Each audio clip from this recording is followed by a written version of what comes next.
Good afternoon. I'm joined here by Magda Moutaftsi from the EDCTP, and we're at the ISNTD D3 conference on drug discovery, diagnostics, vaccines for tropical diseases. So welcome and thank you for being here. You gave a talk this morning. You actually opened our conference, and I just wanted to ask you, so at the moment, as a funder, what's EDCTP's role and major focus in terms of tropical disease research? Yeah, hi, I'm actually happy to be here. And as I mentioned in my talk, EDCTP is kind of having a niche in the global health field because we do cover areas in clinical research that target underserved populations such as infants, newborns, pregnant women, and adolescents, so it's also including obviously the pediatric field. And we do that by either having specific calls that target this population, or in all our general calls we get quite a few proposals that are then selected by our reviewers for funding. That's brilliant. So at the moment you've got a call open for proposals, and are you sort of casting your net very wide, or are there specific areas or perhaps regions where you will be focusing on, or is it sort of very much open to the submissions you'll be receiving? So actually we have currently 5 calls open that focus on clinical research. One is for diagnostics, 2 cover the area of malaria, 1 for drugs, 1 for vaccine. We also have a call on co-infections and comorbidities. And the last one, I think, was diarrhea and respiratory infections. So at EDCTP, so we stand for European and Developing Countries Clinical Trial Partnership. Our focus is really Sub-Saharan Africa. And because we function under the rules of Horizon 2020, which basically means countries of European, either European Union or associated members, and all sub-Saharan African countries are actually eligible to receive money through our grants. So that's basically, and then all diseases we cover, it's also basically all in sub-Saharan Africa. That's the area that we cover as a niche rather than global. But everybody can apply for our grants, also as collaborators. The only thing is, for example, if you're in the US or Japan, we just can't give out money to those partners, unfortunately. Right, noted. In any case, your approach has been very collaborative, very pluridisciplinary, and you're also really at the forefront of fostering those international collaborations, North-South collaborations, North-North, South-South, and I just wanted to ask you, and it's something that also came up actually earlier on in the day, how do you find that some of the current political discussions around, for example, Brexit and so forth, how might that affect you as a funder, or in terms of the projects you're looking at, or is this not that much of a challenge at the moment? So at the moment, because we ask ourselves, where are we heading to next year after Brexit?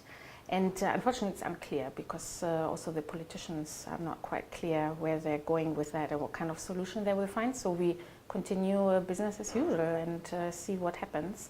Of course, ideally, we hope that the UK can continue participating in our program. Currently, we're also looking for our 3rd program because we have to put in our business plan for FP9 or the Horizon Europe, which theoretically will start in 2021. So I assume the UK would be part of it, but it doesn't mean that they can't participate because, for example, Switzerland, they also have their own agreements with Horizon 2020, so they can actively participate in EDCTP once they become member and then also receive funds. So currently they are not, they're only an aspirant member, but something similar could happen for the UK if they don't come to an agreement. Right, well that's very encouraging actually. We do represent quite a wide range of UK researchers and consortium as well, so that's good to know. So given all this, and you've now been funding and sort of supporting research, and is also at the forefront of advocacy for all these topics for quite a number of years. So what would you say are some of EDCTP's major achievements now that you're opening up your next round of funding? What has been accomplished so far?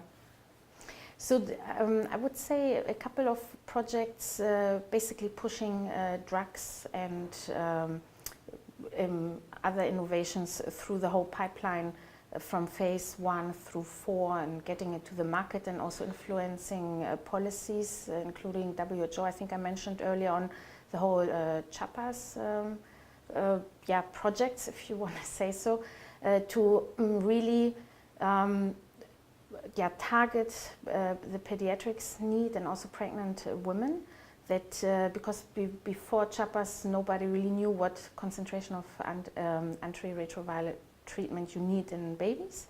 So that actually provided the funding for the studies to find out what treatment you can give to babies, and that then influences the policies.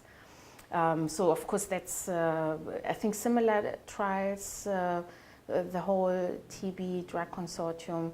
So really having a pipeline to push it through all these phases and to get a product at the end. So this is something that we work on. Hopefully we can continue that past 2021 and 24.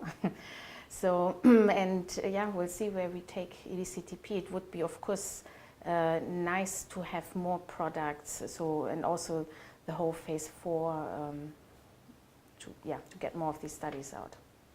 Fantastic. And today you're here at a Drug Discovery for NTD's event. It's at the same time bringing in a lot of different partners across quite a number of diseases and fields and so forth. And I was just wondering, when you attend such an event, is there something specific that you're trying to achieve, or a certain crowd you want to reach out to? What have you found useful at ISNTD D3? So based on my experience from last year and this year, I'm mostly curious to see where the field is in general. Obviously, a lot of the research seems to be still fairly translational or poor before the whole clinical trial. So for us, it's also good to understand what potentially will come into the pipeline. With regards to drugs, we heard this whole panel where they actually look at drug compounds. So hopefully at some point it will go into humans, and hopefully we will be able to fund some of them. I mentioned earlier on, the NIDs were only taken into our program in the second round, so we started in 2014. Before that, we focused more on HIV, malaria, and TB. So NIDs are also a little bit new in our program. And because they're usually underfunded, we did have 2 specific calls targeting NIDs last year. So hopefully the studies, obviously they will be initiated this year. And these take a long time, so in a couple of years probably we'll find out what works. Brilliant. We look forward to hearing more from that. Magda, thank you very much for your time, and it's been a pleasure chatting with you and also hearing your presentation today at ISNTD D3, and I hope we see you very soon again for more updates. Thank you very much. Thank you.